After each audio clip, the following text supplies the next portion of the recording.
The truth is being set free. Business is booming, but not for Americans. Now, when somebody says America's economy, like, what's the first thought that comes in your head? Do any of you guys feel as if our financial freedom has been taken away? That some houses are now forced to use up credit cards instead of paying up front? Or do you feel as if this is the best our economy has seen in like forever? And while I can confirm that there are definitely investment opportunities out there, I can also say that expenses, they've gotten to a point where some people who never had to worry about cash flow, they're now scratching their heads. But if we go back to what the president wants, you would think that their policies are meant to help small businesses and middle and lower class because, you know, he always says from the bottom up, middle out phrase, you know how it goes, right? Vice President Harris and I ran for office, and I realize we have fundamental disagreements on this, but ran for office with a new economic vision for America. Invest in America, educate Americans, grow the workforce, build the economy from the bottom up and the middle out, not from the top down, because we know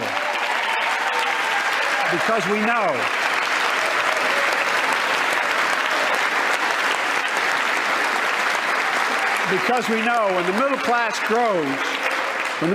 grows, the poor have a way up and the wealthy do very well. The problem is that not very many people seem to agree with him. I mean, heck, some say that his policies have hindered more Americans and have helped criminals instead. Now, if you ask Assistant Secretary for Border and Immigration Policy, a senior official of the Department of Homeland Security, he would tell you that the president's immigration policy has helped Mexican cartels make a lot of cash. Now, according to him, smuggling organizations are being paid sums of $10,000 to $15,000 to have people smuggled through the borders onto U.S. land. Check this out. This is so lucrative, in fact, that we are now seeing the drug cartels increasingly becoming a key player in, not just collecting taxes for people who transit through their territory, which is what we saw historically, but actually, moving people and becoming deeply involved in human smuggling, not just in Mexico, but throughout the region, including, in Colombia and the Darien region. He also says that the catch and release policy of the Biden administration is extremely flawed. Add to it the asylum rules, and you got a recipe for these cartels to make the most in profits. Now you might be asking, wait, people are paying $15,000 in order to get into our country, but they're not even sure that they can stay? Well, stay is a very complicated term, as the $15,000 that they give pales in comparison to what people can make here in our country, given that asylum rules are permitting immigrants to stay and work inside the country for 10 years before they even get a court date. So it's kind of like an investment if you look at it like that. Now just imagine how far that backlog is. And that span of time is just an estimate. And it could definitely be even longer than that with the number of people who are coming in. And so this means that they can basically make their money back and then some. But what are your thoughts on the Biden administration's border policies? Does it need to be revamped, or are things just fine the way they are? Now, something that's not fine is the president's approval rating, and to date, he is now the second most unpopular president next to former President Jimmy Carter. With President Biden's approval rating sitting at around 39%, many are now asking if anybody can replace him for the 2024 election. And while you might be thinking that the first idea would be to have, Vice President Kamala Harris become president, well, that might not work, as her numbers are even worse than Biden's. How many of you guys would vote for Kamala Harris for president? Just drop me a quick comment down below. Do you guys think that the Democratic Party will go a different direction next year? Or will the president just simply turn things around into his favor? Now, speaking of Turning Point's annual summit in Florida was given the cold shoulder by Governor Ron DeSantis, as he was a no-show this year. So many members of the group were torn last year regarding who they want for the GOP primary, DeSantis or former President Trump. But this year, it is obvious to see that they would rather have Trump back in the White House. The reason most of them gave is that the governor lacks a lot of steam behind his campaign. And so this means less of a chance to actually compete for the White House. And if DeSantis can't even keep up with Trump, then he's probably not the best choice for 2024. But what do you guys think? Are we really going to be seeing a rematch of Trump and Biden? Tell you what, if you think that this is for sure going to happen, leave a like. And while you're at it, consider subscribing to the channel for your daily dose of the truth. I totally appreciate you guys. Now moving on, Hunter Biden's lawyers are in deep. Well, I can't actually say what they're really deep in,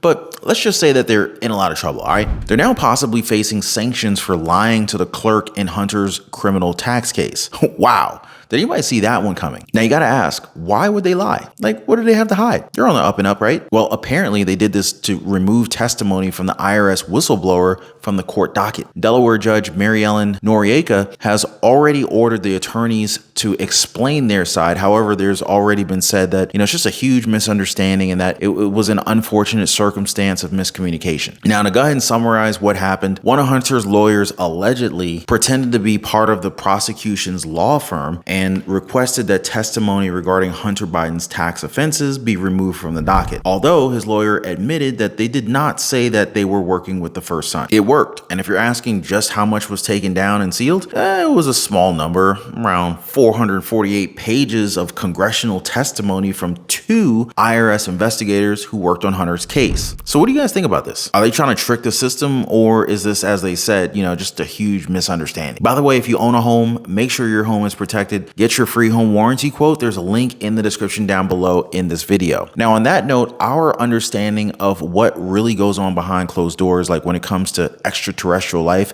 is very limited. But with witnesses now willing to step forward, we may very well find out the truth about what our federal government has been hiding from us. Members of the House Committee and Oversight Committee today heard from former government employees turned whistleblowers who claim that the government has been collecting pieces of UFOs for decades and even non-human remains. It's the stuff of sci-fi movies. Unidentified flying objects soaring over and among us. There's a whole fleet of them. Look on the ASA. But what's long been dismissed as conspiracist nonsense, today the subject of an intense parliamentary grilling. We have nothing close to it. A former Navy commander among those to testify to Congress, insisting he's personally seen a UFO, which he described as a tic-tac shaped object noticed during a training mission in 2004. The technology that we faced was far superior than anything that we had. He's not alone. Do you believe that our government is in possession of UAPs? Absolutely, based on interviewing over 40 witnesses over 4 years. I know the exact locations. David Grush worked on the Defence Department's UAP task force after serving on the Air Force for 14 years. He says not only does the government have pieces of UFOs, they also have pieces of aliens. Biologics came with some of these recoveries. Were they, I guess, human or non-human biologics? Non-human, and that was the assessment of people with direct knowledge on the program I talked to. One whistleblower says that the sightings of UAPs or unidentified aerial phenomena, man, I remember when these things were called UFOs, just real simple, just a real simple acronym back in the day. But anyway, sightings of UAPs, according to this one whistleblower, they're not rare, nor are they isolated. He says that they're actually routine and that military aircrews and even commercial pilots have frequently seen this phenomenon. One statement also discussed the superiority of the UAPs compared to what we have or will have in the future, stating that an object that was observed back in 2004 is still light years ahead of what we have today or looking to develop within the next 10 years or more. Wow, that's crazy how advanced these UFOs or UAPs are. But what are your thoughts on these statements, guys? Is it finally time to lift the curtain and let the American people know what's really going on? Or do any of you feel as if this is a huge smokescreen to cover issues that they don't want the American people and the American public to focus on? But let me know what you guys think about this down in the comment section down below. I love to hear from you guys. And before I go, I just want to thank you guys so much for watching. I appreciate all the support, the likes, the subscribes, and I'm gonna see you guys on the next one.